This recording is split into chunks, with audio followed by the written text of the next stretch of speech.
What's up, YouTube fans? Today I'm going to be reviewing the FansToys Hoodlum, their version of Hot Rod. So here is the package. I think this is the same artist that has done the last few boxes.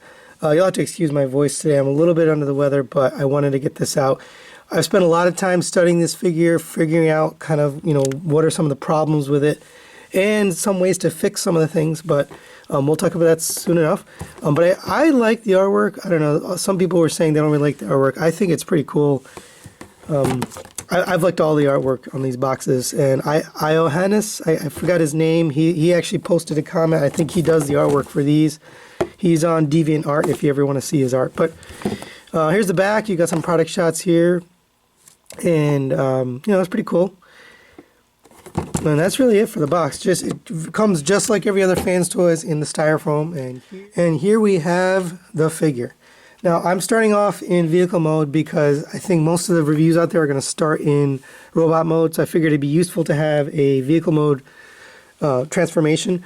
Also, I want to compare this obviously to the Masterpiece Hot Rod from Takara, so we're going to do that for sure. But here's the vehicle mode, and it actually looks really good all the way around. So here's some chrome pieces here and here. A lot of die cast on this figure. Very nice paint and colors. This whole piece here is painted. And you can see one of the downfalls of the metal is the chipping here. I'm going to talk about that a little bit later. This chipping occurs in robot mode, but I think I have a fix for that. We'll talk about that. Here you get the nice chrome. You got the rubber tires, which I think is the right way to go. I'm not a big fan of the plastic tires that Takara has been using. I think the rubber just looks nicer. I don't have any issue in my collection of the tires degrading or anything like that. I don't have any problem like that, but I know some people do.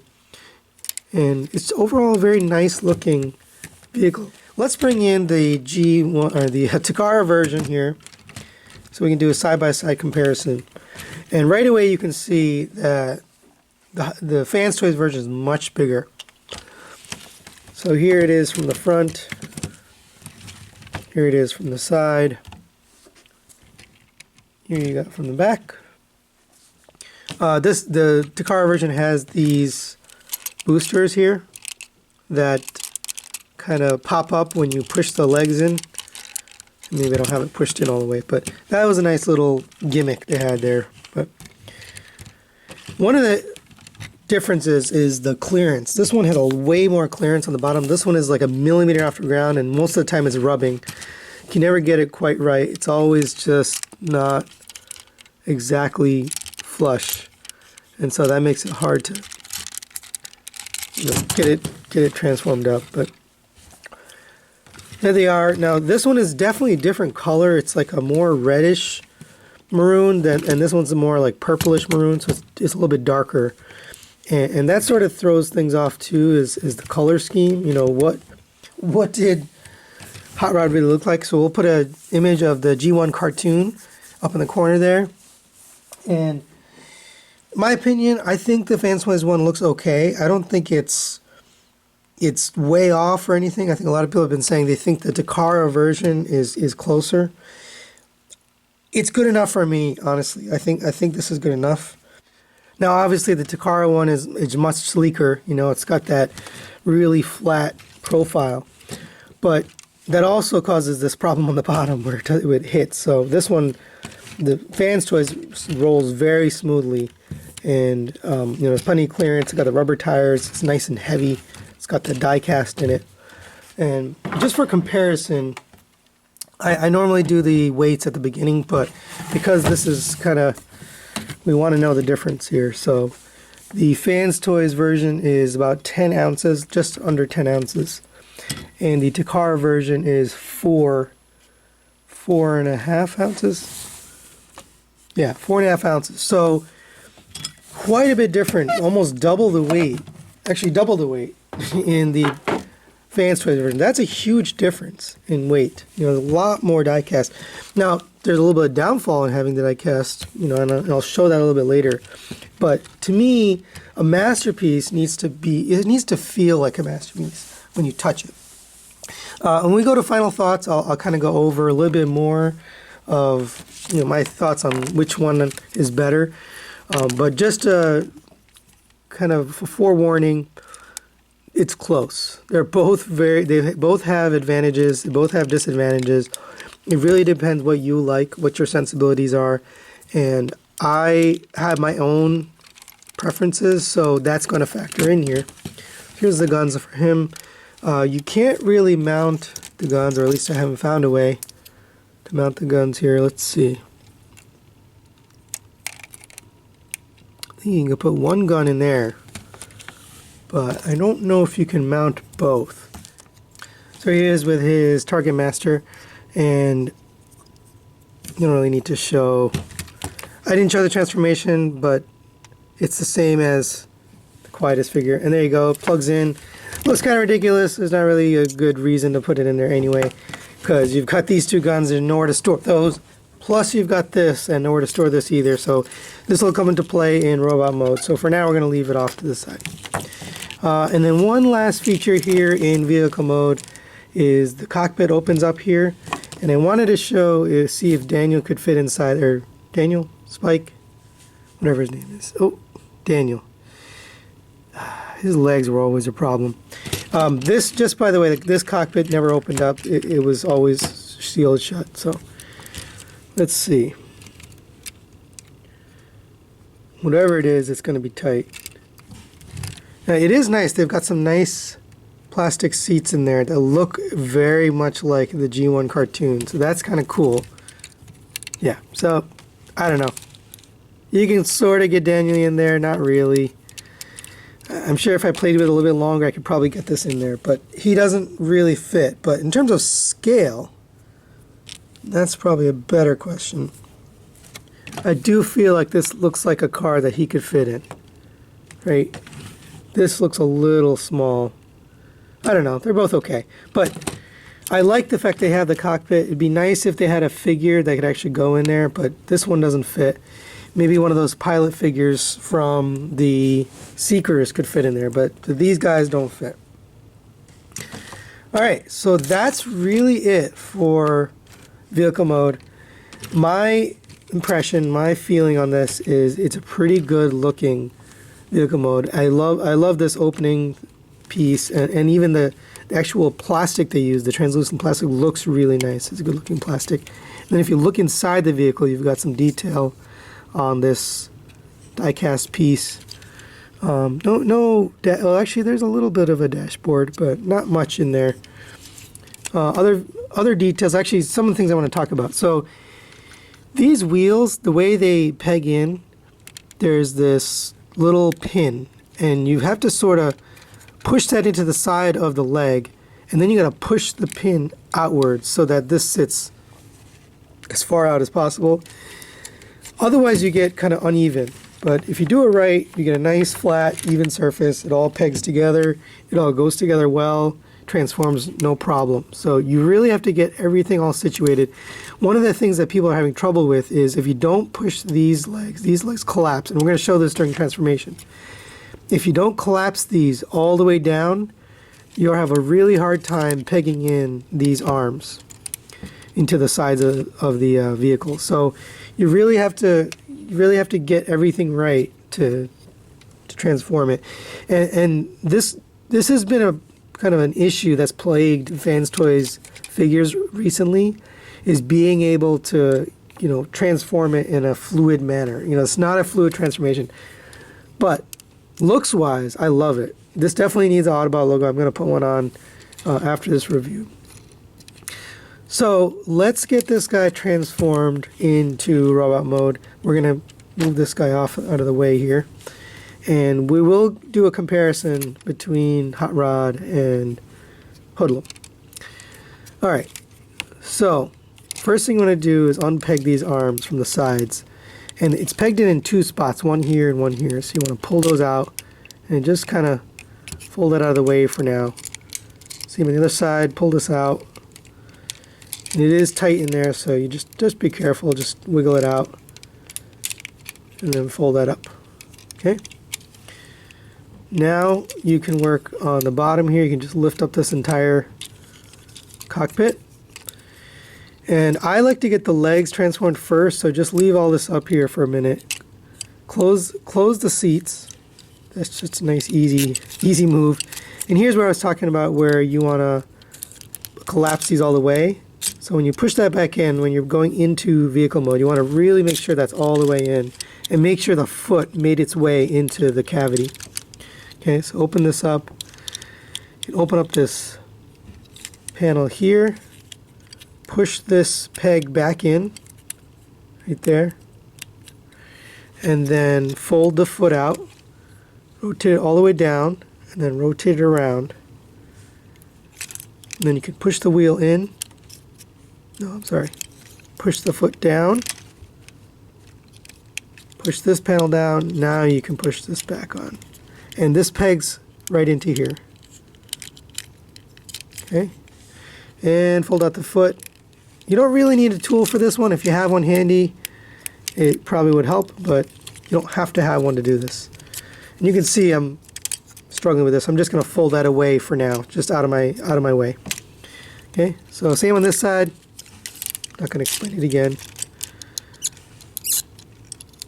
Pull this out, push that in. Make sure you close this and fold the foot out. And now you got the legs all done. So the legs are pretty much the easy part of this robot. For now, you can swing this out this way. And there's been tons of warnings about this. You know, don't have it folded up when you rotate it. I haven't had an issue, but it's fine. And the instructions, a lot of people said the instructions are wrong. And they don't look wrong to me, but I guess it's unclear in the instructions.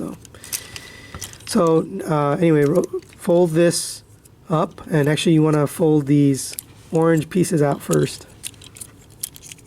And this is what makes the collar, and a lot of people have been complaining about these pieces because they're kind of ugly. They don't really look right. Fold this back panel down, and then fold that all up onto the back here. And actually you want to open this up here, so open this up, and then that should collapse onto his canopy piece like that. Okay, now we're going to sort out this whole chest piece, and this is kind of probably the hardest part of this transformation. So first you want to pull out these arms, and they're pegged in to this front panel here, so you want to pull it kind of away from there. Okay, and now we can kind of fold this out of the way a little bit so you have some room, and you can plug these back in.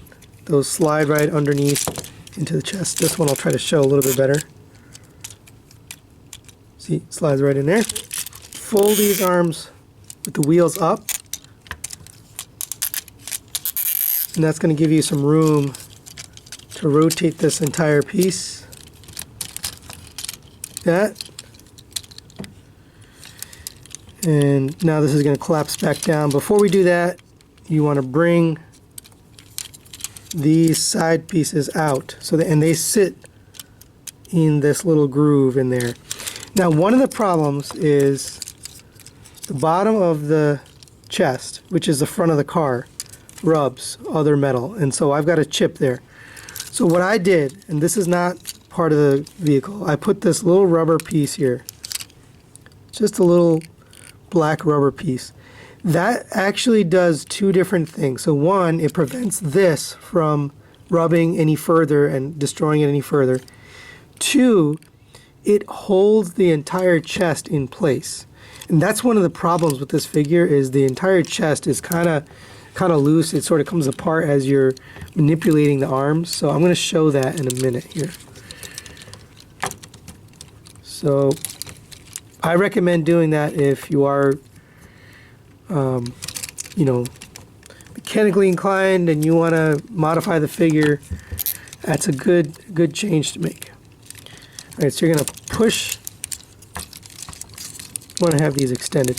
You want to push this Now, this is another problem actually, so let's talk about that for a second. This piece is supposed to fold down and clip in here, but as you can see, it started to chip the metal here. And I don't like that. That's not a good thing. But you don't really need that because the head is kind of what does all the work. The head is what holds everything together. And actually there's a little tab right on the bottom, and that clips right into here. So once you clip that in, you are pretty much done with the chest. So now we can, accidentally got the legs opened up here. Let's put that back together. Right, now you can work on the arms. So the arms are pretty easy. Fold this out, fold that part of the pipes in, and this whole thing is going to rock back. So you're going to open up the hand. Oops. And it's interesting how the hand sits open and it fills that little gap there. It's kind of an interesting little transformation. And then you're going to rock this back over it and back onto the arm so that it closes back on top of it. And it's an interesting way to deal with this. Definitely different than the Takara masterpiece. So same thing on this side. Fold your hand out. Rock this back into place.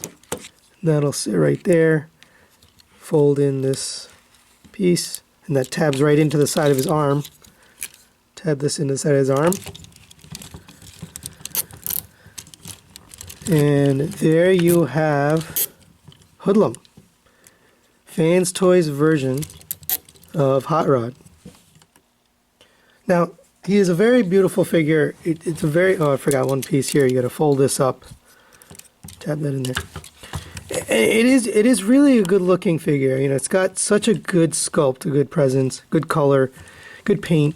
But there are definitely problems. I want to talk about those. So one of them is in here. So I don't even care about the gap. Lots of people are complaining about the gap and the holes. It doesn't bother me at all. I never look at the figure from here, usually from the front. So that's not an issue for me, even if I'm rotating the waist. That's not a problem. So what is a problem is this. So the chest is kind of loose and things don't tab in well. So as you're rotating the arm, this top part tends to come out. And let me show you that. So this right here is just held in by those two metal tabs.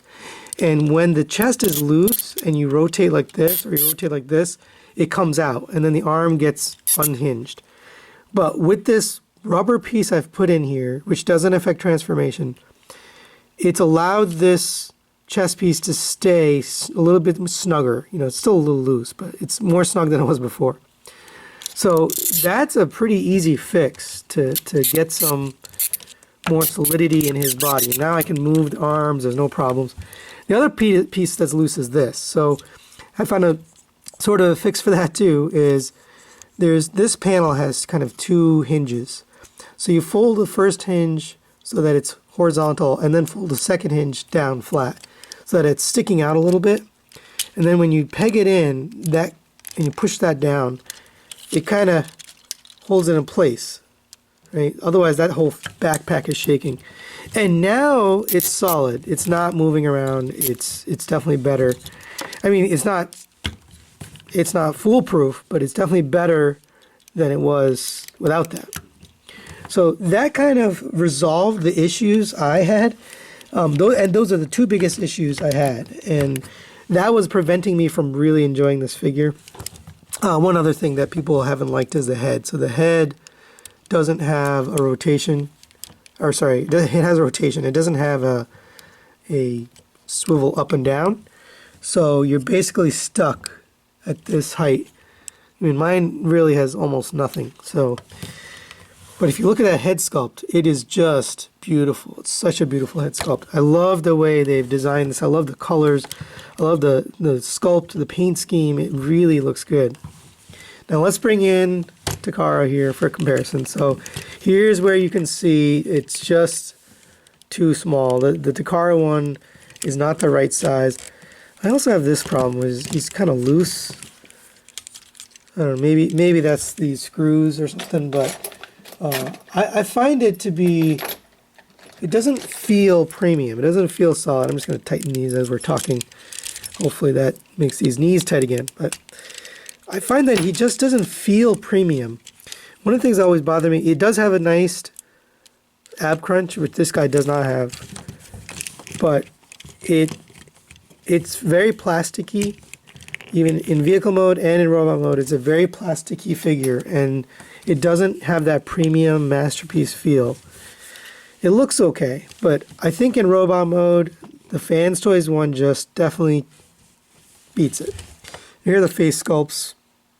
They're both pretty good, in my opinion. I prefer the FansToys face sculpt. I know that's kind of odd, but I think his head is just a little too small on the Takara. So here he is from the front. Here's the profile, and here's another knock on the Takara version. The backpack is really gigantic. On this one, it's pretty good profile. He's also got a bigger wing, so it shows up more prominently. I think that was a better way to go. It's just a little bit more badass. I like that they show it off like that.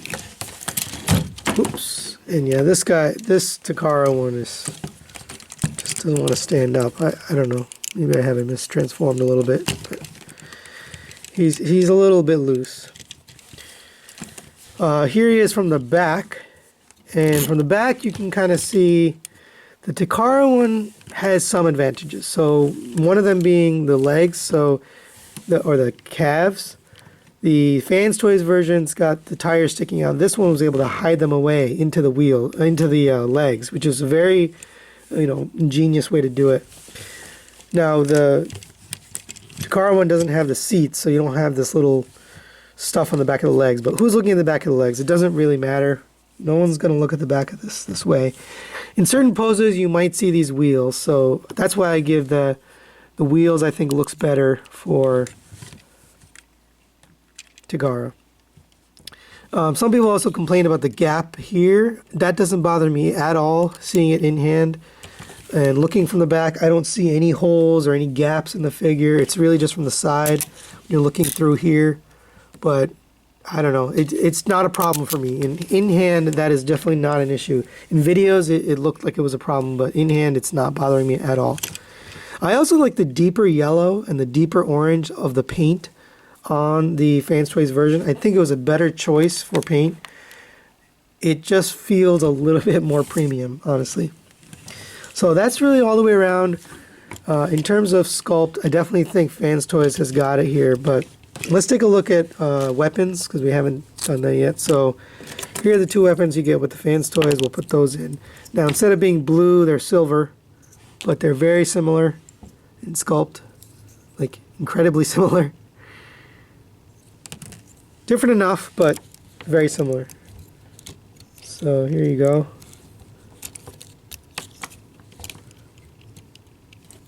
And that's what I meant when I started this review. There's some things that the FansToys does better, and there's some things that the Takara version does better, and it's kind of a toss-up. So the version that you're going to like depends on your preferences. It really does. So here he is with his weapons, and I think those look good. Let's try to get him into at least some kind of dynamic pose here. There you go. Oh, we forgot one feature is his glasses. Now, people have been complaining about this too. I don't know why. I like the color on it. It's that nice blue. It looks good to me. It could have stand up being a little bit darker, maybe the color of the canopy, but it's fine. I don't think it's too light, because that is a good look right there. Very good look. To be fair, let's put this guy's. Now this one was also very, very light. It was a very light blue. And actually, I think I like the FansToys one a little bit better. Alright, so let's take a look at some of the accessories here. Now, I didn't go over the card or the book. So here's the card with the render on the front, and then you've got the figure on the back. These cards are okay. They're nice credit card plastic. And then here's the book. It's a very nice book. The instructions are okay. They're not, amazing, but they do the job. It does talk about the transformation and some of the things to watch out for. It's a little tricky, but I think you can do it with just the instructions. I wouldn't do it without the instructions. And then it's also got the target master here. Now, that's really it for that. Now, the one we haven't covered yet is this spinning blade. Now, I'm not going to get out the spinning blade for the Takara hot rod. It's not really necessary, but basically it's just got a little tab right here, and that's supposed to slot in right there. So if you put it all the way on, and you can push it all the way on, it's a little tight. It doesn't move, but you don't need to push it all the way on. You can just push it about 3/4 of the way, and now you've got this rotation here. And that allows you to do a little bit more with this. I saw some complaints about not being able to rotate this. Well, you can rotate it. You just gotta not push it in all the way, and then you can get that nice bend. And then he's also got his target master, so you can put that in there. And that fits in just like any other weapon. So there he is with the target master. And it looks fine. It doesn't really sit very securely in the hand. I tried both hands. It's a little bit better in this one, but one of the issues is it's bumping up against the orange piece there on the top of the arm. So, and also the handle bends, so it doesn't sit very securely, but it's okay. I think this guy the target master looks better in his robot mode anyway. It's not a great looking target gun anyway. But that's really it for the weapons. The only other accessory that we haven't covered is this here. This is the Rodimus Prime face. So there he is with the Rodimus face. It's a very good face sculpt. I definitely give them credit for that. But obviously does not belong on this figure. This is Hot Rod. It's definitely not Rodimus Prime. And it's fine. It's nice that they included it. Now, I would really hope that FansToys or somebody makes a Rodimus Prime pretty soon. But this is a great face sculpt for Rodimus. I think it's just very well done. And there we have the Hot Rod face back on there. Both very good looking faces. One thing I forgot to mention is if you want to tighten up this backpack, which is kind of loose, another thing you can do is just push this in. And that sort of solidifies it a little bit more. It's not perfect, but it helps. So it's not as shaky. All right, so let's go over articulation for this figure. So the head is on a ball joint. Unfortunately, you don't get the up. I looked at this as I took off and put on the other face sculpt. You can definitely, I can see a company making a new joint for the neck. It could just be a retrofit. You could put it right on the other joint. That would give him a little bit of a neck and also allow him to look up. I think that's definitely something to look into. If no one creates it, I'm definitely want to look into it, see if it's possible, because it seems like it'd be pretty easy to do. But anyway, the head does rotate all the way around, and the arms rotate all the way around. It does get hindered a little bit by the fin on the back. You do have a rotation at the bicep. You have a single jointed elbow, which if you move to the outside, bends a little bit more. You get a little bit more than 90 degrees there. Moving this arm definitely makes this chest come apart a little bit, but with my fix, that does kind of help it from coming apart. So I would recommend you do something like that. But you do have a nice rotation at the waist. You have hip skirts here and on the sides, which allow the legs to go all the way out, and you get that FansToys squeak all the way forward. And back to here, it's hindered by the plastic piece there. Again, you can see through the side there. A lot of people don't seem to like that because it looks like he's hollow, but you don't really look at the figure from that direction. Single jointed knee gets you up to there, which is good enough for me because I don't do any poses bigger than that, but that's definitely a shortcoming compared to the Takara version, which has a double jointed knee. And you do have ankle pivot and tilt all the way forward, all the way back. So plenty of, the pivot is really tight and it kind of hits the sides, but you can do pretty much anything you need to. It takes a little bit of doing, but you can get it right. And that's really it. He doesn't really have a ab crunch, and it's mostly just due to looseness in the chest. So here he is next to the Target Master. I think the Target Master looks really good. The legs are a little bit tight because of the paint around the joints, and it tends to make it come off. But it is a really good looking figure. You can pose it, and he has rotation. He's got a lot of articulation. And I'm not going to cover it because we did cover the exact same figure in the Quietus review, so you can take a look at that. But he's got plenty of articulation for a little guy like this. It does seem like this keeps popping off, and I think it's probably because of the paint or the tolerances. They didn't do a good job with the tolerances on these legs.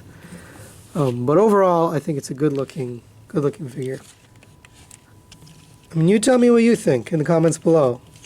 Which one do you think fits in better? Which one do you think goes well? Now, this is the only official in this group, is Ultra Magnus. The rest of these, this is a fan toy. These are all FansToys. This is the official Takara. This is the official Takara. To me, this has a much better aesthetic. The head's a little small on this guy, but even just the sculpt and the look and the way it fits in with the rest of the figures, it feels like this guy is a better fit. So that's it, guys. Thanks for watching. I am still waiting for the Zeta Toys kit to combine it with the Unique Toys Bruticus, and that will be a live review, and I'll be doing that with the creator of the kit on the line, so you guys can ask him questions, talk to him about how do you get your own version of that figure. So thanks for watching, and we'll see you next time.